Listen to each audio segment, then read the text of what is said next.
Why you always lying? Oh my God, stop lying.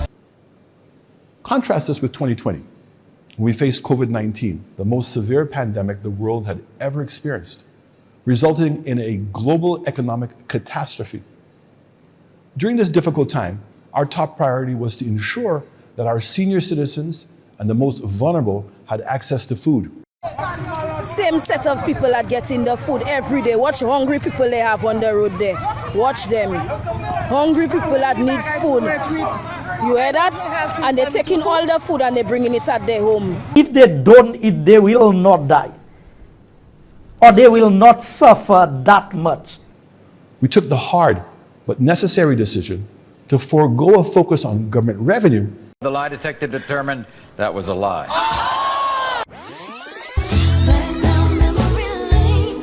If the public sector unions did not get the message during the border control debate, the Prime Minister is making himself clear once again. Stop it.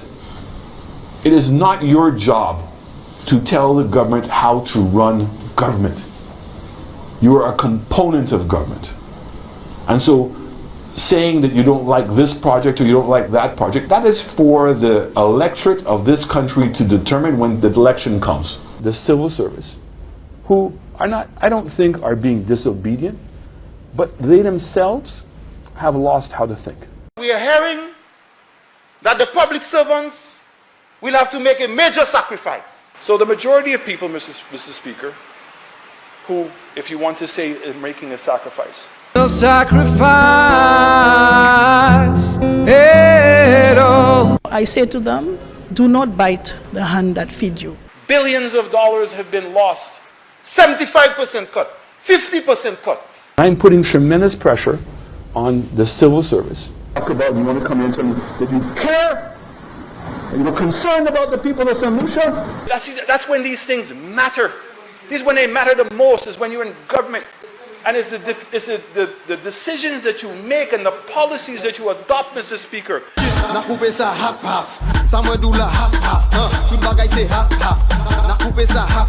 The Economic Development Minister says the situation requires sacrifices on the part of all.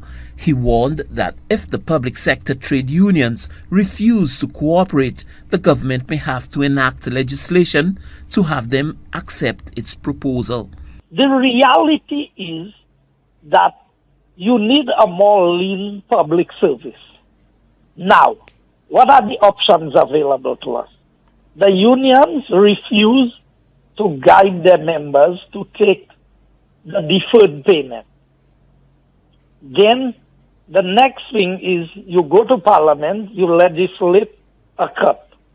Or do you restructure the entire public service?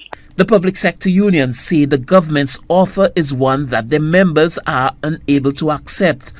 What sacrifices are they making? Have they reduced their salaries at all?